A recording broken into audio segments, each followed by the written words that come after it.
Okay, hi. We're live on Instagram today and we're going to be talking to you guys about some Iron Age pork, which we're going to butcher and then we're going to have live on the website. I'm Struan from Providence. This is my esteemed colleague and friend Dan. You've seen him before, you've definitely seen him in Notting Hill and all the shops as well. Dan's going to do the skill stuff, I'm going to do the talking rubbish, and let's get into it, shall we, Dan? So we're going to start, Dan, straight off on this piece of Iron Age pork shoulder. So Dan can do the visually entertaining stuff while I give you guys a bit of detail about the product. So, Iron Age pork. It's a great name, but what it really is a cross between a wild boar and a Tamworth pig. And you're kind of getting the best from both. So you're getting this lovely, dark, rich meat that you get from wild boars, from the traditional, this is from a Eurasian wild boar, mixed with the more commercial properties of a Tamworth, which is a higher fat content and a considerably less rowdy personality, because wild boars are not the kind of things you want running around. So the wild boar Tamworth cross for the Iron Age pig actually came out of a television documentary where they wanted to see if they could breed them, and quite swiftly they become the pig of use as extras in films because they look like wild boar, so they can be running around on the set of, I don't know, Dan, what's your favourite historical movie that would have a boar in it? Gladiator. Gladiator. If they were in Gladiator, if there's a pig in Gladiator, it's almost definitely an Iron Age pig. If there's a pig in Robin Hood, Prince of Thieves, it's probably an Iron Age pig as well.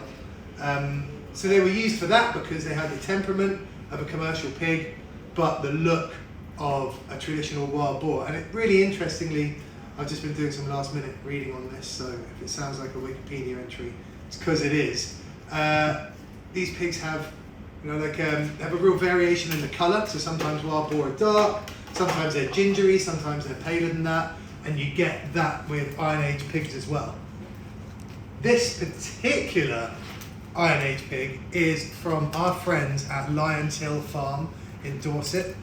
A guy called James from there approached me recently, who is the son of the farmer. I believe the farmer's called Mark.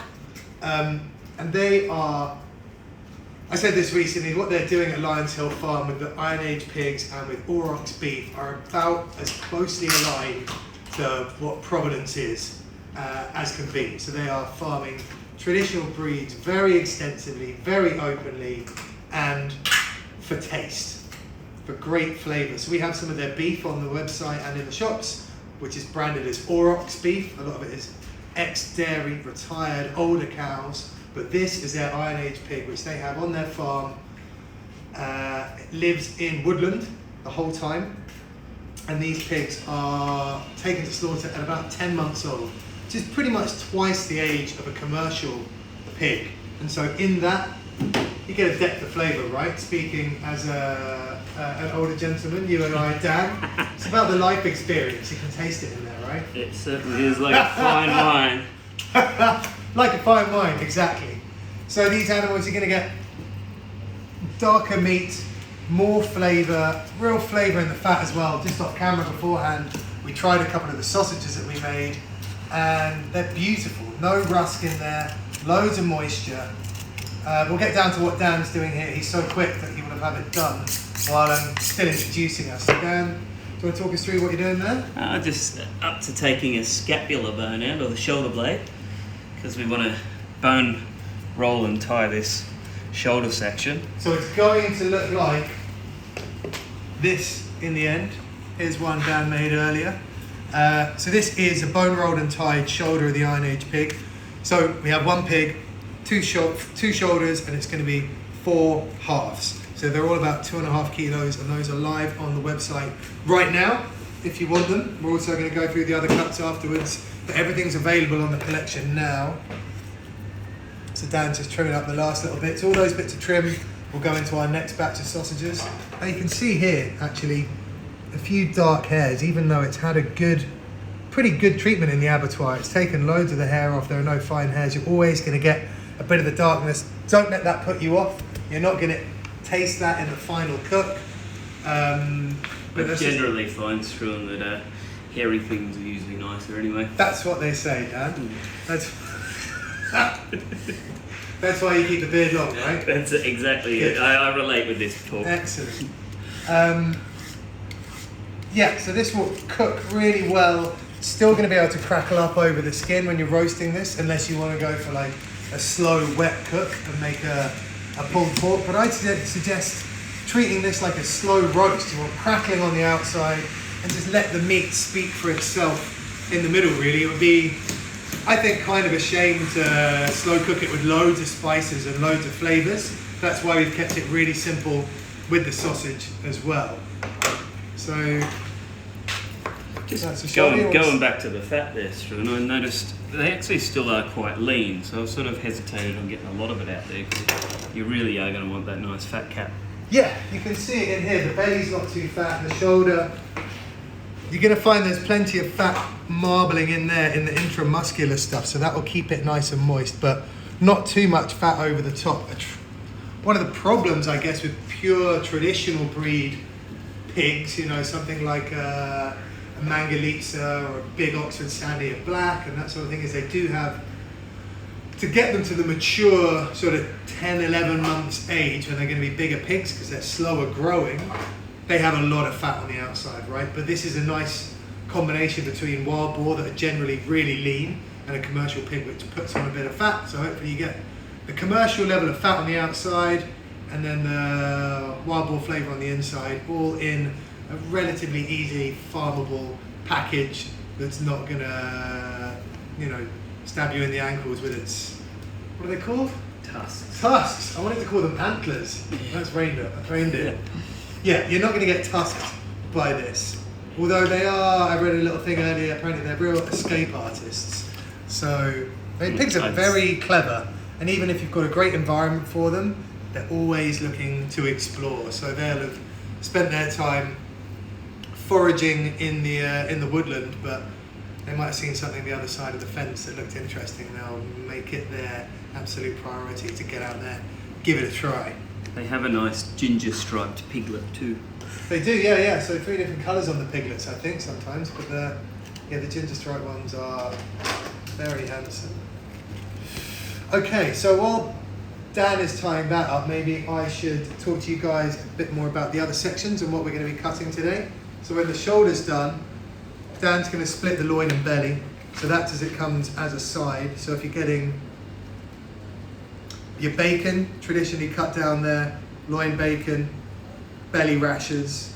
You can get them all the way around, like a long loined bacon with the belly still on. That's pretty great. And this would make a great bacon pig as well, actually, wouldn't it? So maybe the next one we get in. We should have a fairly consistent run of these Iron Age pigs throughout the year. Whenever there's one available, we're going to take it from them, and whether it's available on the website or through the shop, so we do some cooking with it, or a barbecue box. If you haven't tried our barbecue boxes, check them out. They're pretty exciting. But there'll be various availability through all the year. This is kind of our first test run for it. So we're going to be splitting the belly off to the loin and the belly, doing some chops, and then maybe it's time to talk to you guys about the sausages.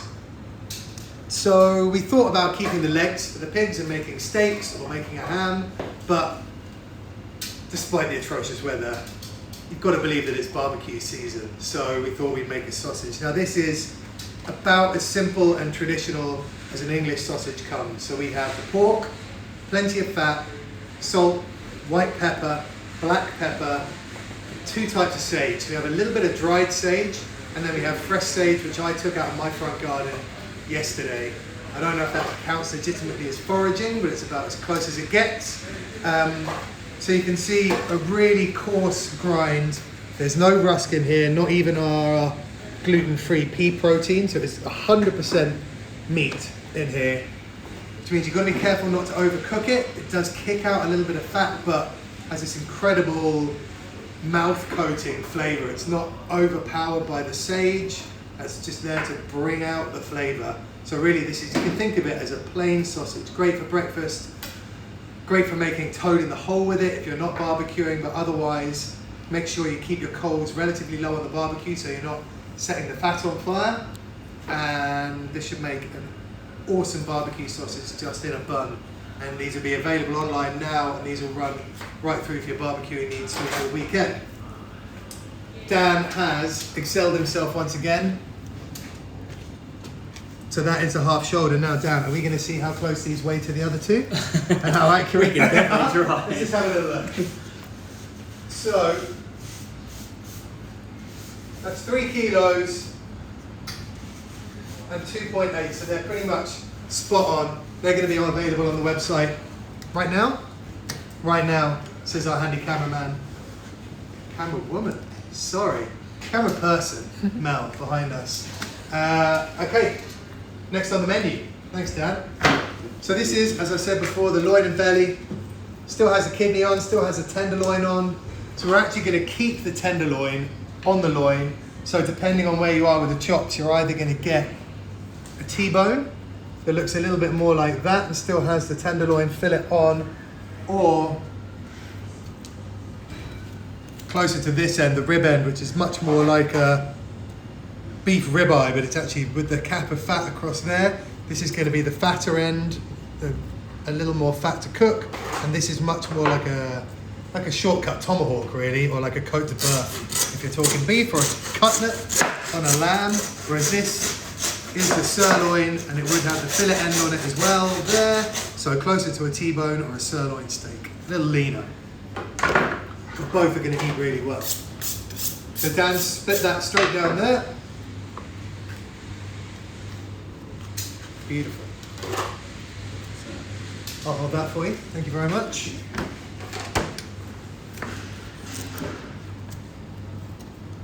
So I think the belly for this will be pretty exceptional, because you're going to get, you've got a nice thick layer of fat on the outside, but this dark meat, similar with the shoulder, is just going to stand up really well to a long slow cook. It's going to kick out loads of flavour, and again, I just wouldn't embellish it too much. I don't know about you, Dan, but when you see a bit of pork like this, there's not a lot you have to do but go low and slow, is there? Yeah, treat it simply, salt and pepper, cook it right.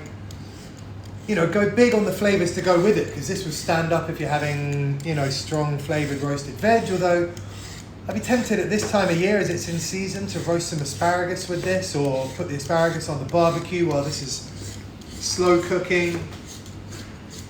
You know, something maybe with a bit of sharpness to counteract some of the fat if you want, so some lemony sort of salad to go with it, or maybe some Asian flavours would work really well. You know, that rich pork belly with sort of a, you know, your Thai cafe lime leaf, lime, fish sauce sort of flavours will go really well, right, Dan? You're a bit of a Thai cooking expert. I do like the Asian flavours, that's true.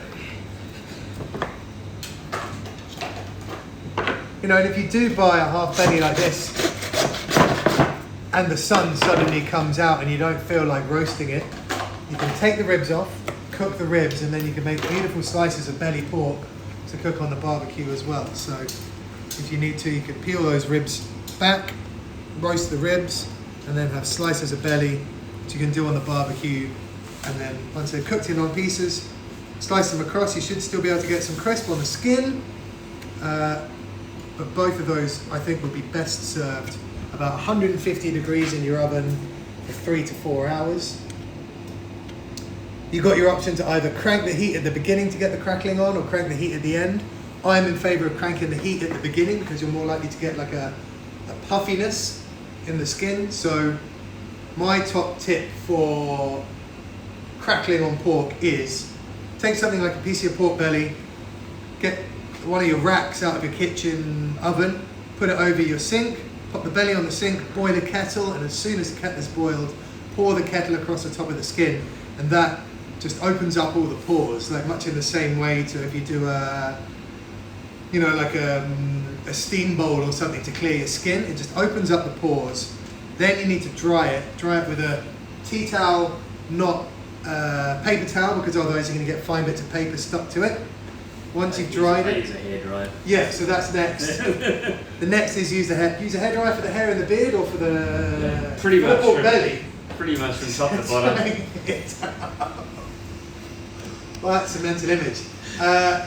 Use the hairdryer for yourself and for the pork, and just get it bone dry.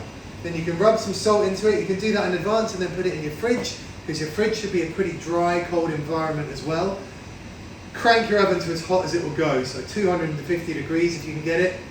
Stick the pork in, give it about 5 minutes, and then turn it down to 150. And you can just let it sit there and go and go and go. 2, 3, 4 hours, maybe take it a little lower towards the end. You're still going to have the crackling. The pork's going to start giving way to your fork, and it's going to be beautiful eating. Which is different to how we would cook the chops. Chops are a quick cooking piece. Even though it's dark meat, even though it's got a good bit of fat, these are best done on the barbecue, in the pan, or under the grill. At a push, you can do them in the oven, but I think you're always gonna have to overcook pork. There's a real tendency to blast it and kind of take away some of the enjoyment out of it. This, as long as it goes about 70 degrees centigrade in the core, so if you've got a meat thermometer at home, 70 degrees will get you right where you want to be, and it's still going to make for lovely, tender eating.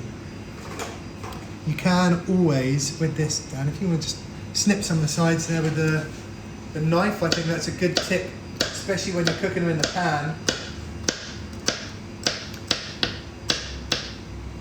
You can do that at home. You can ask us to do it for you. They won't come like this, so if you do want it, just make a note in your order form. And that means when you hold it down in the pan, you're going to get a little more edge to get crunchy on there. But really, the only way you're going to get proper crackling on the edge of these pork chops is by getting a sear on this side of the pork. So if you've got your pan, you've got your tongs, hold it down with your tongs on there. It should start puffing up, crisping. Don't be afraid to really let it go, let it get crunchy. Don't burn it. But do make sure you have your extraction on, because it will kick out a little bit of smoke. And then something like this, you think of it like a thick steak that you want to take to medium well. So something like this, Dan, what do you think? 5, 6 aside? Yeah, probably, yeah. 5 aside. 5, 6 minutes aside, something like this. Let it rest. And this will be great served, because you've got a big bit of fat on the outside. It's not going to render in a slow cook. Serve this with something sharp, or like a mustard sauce or something like that, that's going to cut through a bit of the richness. Beautiful stuff, Dan. And these are going to be on the website at 300 grams a pop. You are going to get a little bit of fat with them, but that is the nature. I would just embrace it, because that's where the flavour is. You don't have to eat the fat if you don't want to. Eat the crackling, leave the fat, but the fat is going to baste the meat while it's cooking it. It's going to bring more flavour to it. You shouldn't need to put any oil in the pan. Okay. I think that is about it, Dan. I think that might be it. Thank you very much for your excellent butchery skills. As I said, this is all available online now. We have about 10 kilos of the sausages. We have 4 half pork bellies, 4 half pork shoulders, and 20 to 25 chops, depending on how many Dan and I take home to eat this evening. They're all online now. Beautiful iron-aged pork, a real treat, something we've not done before. I'm pretty excited about it. Thanks very much for watching. Get online and buy it, or go into the shops and try some of the sausages. If you miss out, I have something else interesting for you again soon. Thanks.